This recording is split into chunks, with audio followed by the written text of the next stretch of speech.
Hi everybody, Esther Allen. It's good to be back. Still breathing, still doing good. So I've been struggling coming back on here every day. Not because of the things I'm saying, but because of probably the reaction to it is what concerns me. But I have to be brave, and I have to be strong right now, and I have to do this. My book's going to be coming out, and I'm hoping that it will definitely help with explaining a lot of this stuff. Yesterday I heard a video, and they were talking about David Wilcock and Corey Goode talking about the Council of Nine. Well, that's one of my stories. It's really interesting that Uri Geller, I guess, was in contact with this group called the Council of Nine. I'm beyond worrying or being concerned about what people think about me and my salvation. I have to work that all out on my own. So I'm not going to sit here and pretend like I'm a holy roller, because I don't believe everything that most of the really in-depth teachings from our history, from the medieval Bible of the King James Version, to me is not enough. Not after all the research I've been doing all these years. I've been at this for a decade, and the reason I went so deep into the research was because of the experiences that I was having. Like, I was experiencing Egyptian events and experiences. I thought I was gonna see like Jesus and pearly gates and golden lined streets, and it was nothing like that for me. My NDEs, if you will, or my out-of-body experiences, were very Egyptian. Most of them were Egyptian, and that was what was throwing me off, because I was never raised to even know anything about Egypt. So for me to have those experiences during crisis, and through what most people would say is like a recall of your past lives or things like that, mine were clearly Egyptian, and so that kind of threw me off. But the Council of Nine, I had an encounter with them, and this blows me away because I didn't know all these facts about the Council of Nine. I haven't done a lot of research into the Council of Nine because I've been telling my story about it and not really going too deep. But during the time that I was in healing mode or healing process between 2016 and 2017, I had an encounter with these beings called the Council of Nine. It was a very Star Trek-ish encounter. And I mean that when I say it. They were literally light bodies standing in my room, and they were off to the left of me, and I could see them, and it was very strange because I could feel the power of their presence. It was intoxicating, it was overwhelming, it was a little bit destabilizing for me on a lot of different levels. And they basically came in after I had the last experience where Archangel Michael came in and rescued me. The Council of Nine were the second following group that came in. And when they came in, they asked me if I would heal for everyone. And I didn't really understand all of what was happening. They referred to me as my mother. That's how they addressed me. And I say they, but it was one being speaking to me that was male. And there was a female being in the background that was doing a lot of the engaging with the group of them. And this was back and forth, kind of bantering back and forth about me. And at one point she said that I had suffered enough for the world. And I don't think she meant it like I met some kind of prerequisite. I think she meant like, making a statement that I have suffered a great deal. And maybe it had something to do with what they were planning, because they asked me if I would heal, and if I did it, I would be healing for everyone, the collective, because we're all connected. And it's being proven now. Every day it's being proven. I know that a lot of people can't go outside of the Bible because they feel like it's going to somehow taint them or taint their beliefs.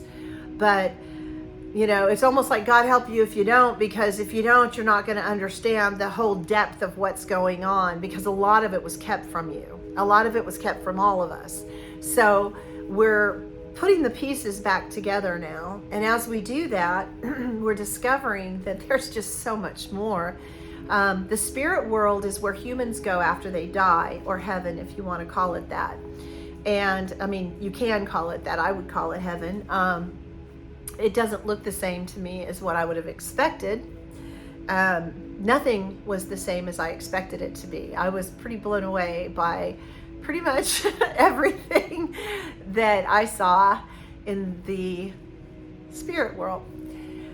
It is designed for human beings. So when you're afraid of the spirit world, you're literally afraid of yourself, because you're afraid of your own spirit. You are you are not a physical being. I know that it feels that way. You're in a body, but it's real short. It's a temporary stint here, and then you come back. If you don't progress further, you got to start back to where you were.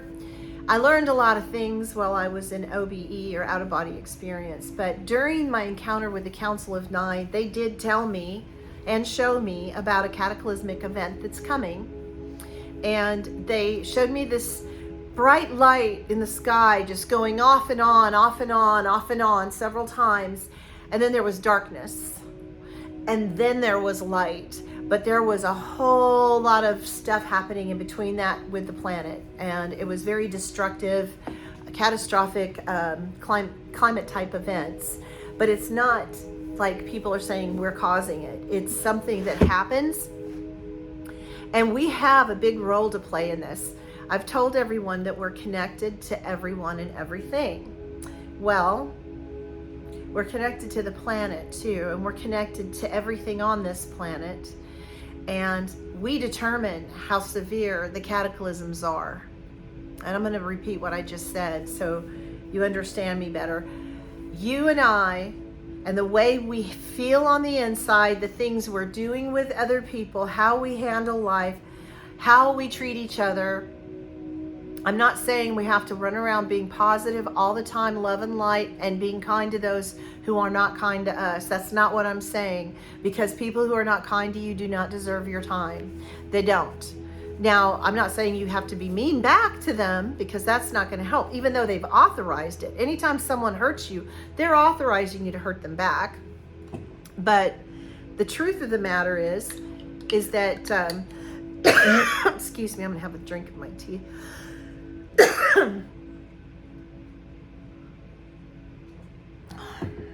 Oh, that's so good. So the truth of the matter is, when we are cruel to people, we are authorizing them to be cruel to us. You can't be mean to someone and not have some sort of reciprocity coming back, because that's the law and that's how it works. And most people that know this, they don't mess with other people that way, because they understand what tampering with that law can create. So the Council of Nine showed me this cataclysmic event. I asked them, because it frightened me terribly when it happened. My emotions were all over the place. I promise you, if I was talking to another person, I'd probably bawl, cry a lot. But when I'm doing this in front of the camera, it's a lot easier. I don't get as emotional, and I can control a lot of that because it's a little bit easier. So just because I'm not reacting in a big emotional way with the stories I'm telling you doesn't mean that I don't feel it. It just means that I'm controlling it. And I'm doing it for your benefit and mine as well, because these are very emotional stories. They're extremely emotional stories. But they showed me what was going to happen, and I asked them if there was anywhere that I could run and hide, anywhere that humanity could go. And their response to me was no. And then they said, "So sorry, my mother, you will remain." I don't know exactly where that puts me on this, but I know I'm going to be here when this happens. And I know that at that time I was not healed. I had not done any inner work. And since then, I have healed so much, a great deal. I'm not completely finished. I don't think we ever completely finish healing. I think that's a daily process because we're wounded daily and heal daily. And then things come up. For me, the last 3.5 years, I moved back to a place where I have all my bad memories and pain and traumas stem from this. This is the soup that I came from. And it's been very hard for me. I really had a relapse. And I married my childhood sweetheart, which was pretty fast and rapid, and we're best friends. And even we've had a lot of struggles because we're better friends than we are married, but we care a great deal about each other. And even if we did uncouple, we would be okay with each other because we're buddies. We're the best of friends. And I care about him a great deal, and he cares about me a great deal. And we've been able to kind of like help each other. When I found my husband, and I say found him because he was not in good shape. I've known him since I was 11 years old, and he was going through a really, really tough time. Tougher than anything I could have ever imagined. And let's just put it this way. I altered my husband's timeline. And my grandmother, in my beginning stories, I told you guys that she said he was my twin flame, and she pretty much brought me to him. She pretty much I feel like she brought us back together. And we've been trying to figure this out because we are better friends than we are a married couple. And we're trying to understand what she really wanted from us. And we did need to marry. I believe in gematria, and I believe in the power of what it does as far as like helping us figure out our future. My numbers changed to 927 and 209 in Chaldean with my husband's name behind me. And I actually saw in gematria where it switched. And I honestly believe, and this is going to sound so crazy, but what hasn't sounded crazy coming out of my mouth yet? But it was my impression and it was my understanding that everything's coded and everything's in code and numbers. And when I married my husband, I altered codes.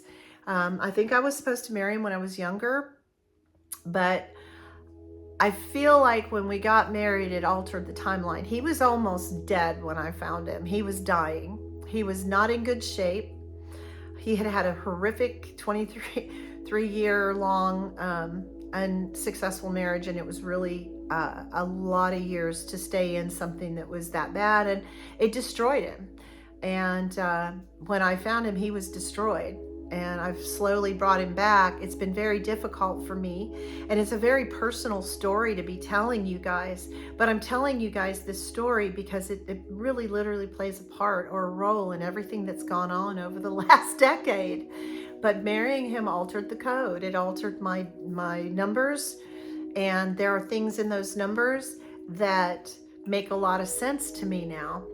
And I'm a pattern recognitionist, and I'm a numbers recognition. I don't know numbers like I should. I really honestly believe I was supposed to take some kind of math courses and become a mathematical person, and I didn't. So I'm highly spiritual. I deal a lot in the other realms. I'm a highly intuitive and sensitive, a highly sensitive and intuitive person. I don't think I'm like important. I think you are. I think everyone else is important, and I think everyone else is special, but it's not like I'm sitting here trying to toot my horn and say, oh, I'm so great. I'm just trying to decipher the last decade and what actually has occurred in the last decade. Not only in my life, but in the lives of humanity, period. We're all playing roles, and we're all doing things that we don't even realize we're doing because we're being guided by our angels to do those things. Like, for instance, getting married. It did alter to me by saving my husband's life. He didn't die, and he would have, I promise you. Because he didn't die, it changed the timeline. remember me talking about 9/11 and how it altered the fabric of reality. It literally changed the timeline.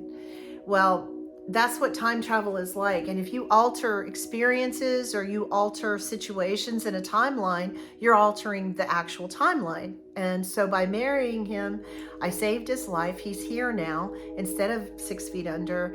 And we realized that it was like the key to whatever was going on. As crazy as it sounds, we are sticking to that story. But I wanted to tell you guys this story because the Council of Nine showed me the cataclysmic event that's coming, and it's my understanding through them and the guided messages that I've been getting is that humanity has a huge role to play in how this event turns out.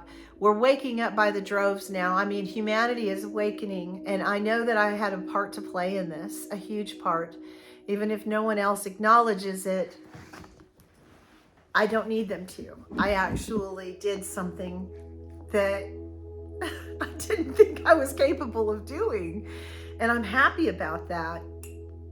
So yeah, the timelines have altered. You know, just like I said, 9/11, because of 9/11, my son does not exist anymore. Even though he wasn't in it, it was because of 9/11 that I took my kids to be baptized and my son died.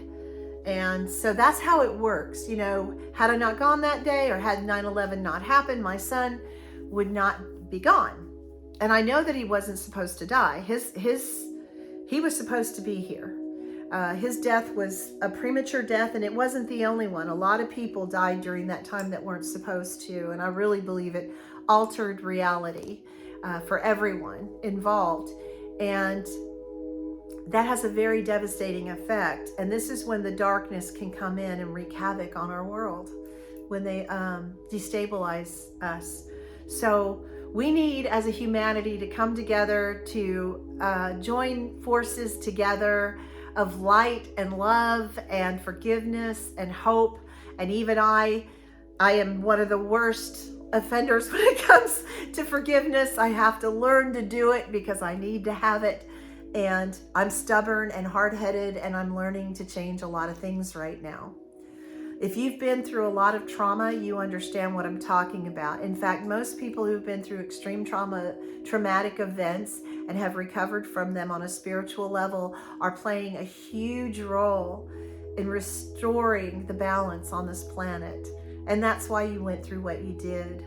This is where we dive deep and then we pull the light back in, because we are the light in the darkness. And we are healing this planet every single day together. And we need to just keep on doing that. I'm at almost 20 minutes, guys. I'm at 18 minutes. I got to get off of here so you don't get tired of listening to me. I hope I hope everyone has a wonderful day. It's still early in the morning for me. And I'm going to come back on. I wanted to tell you guys about the Council of Nine, though. They were incredible beings. And I feel like they've been guiding me ever since that happened. Why they called me my mother, I don't know. The male kept referring to me as my mother. And he was the only one that was actually communicating directly with me. So I know they're real. It's real. I hope everyone has a blessed day, and I'll be back on. Talk to you guys later. Bye.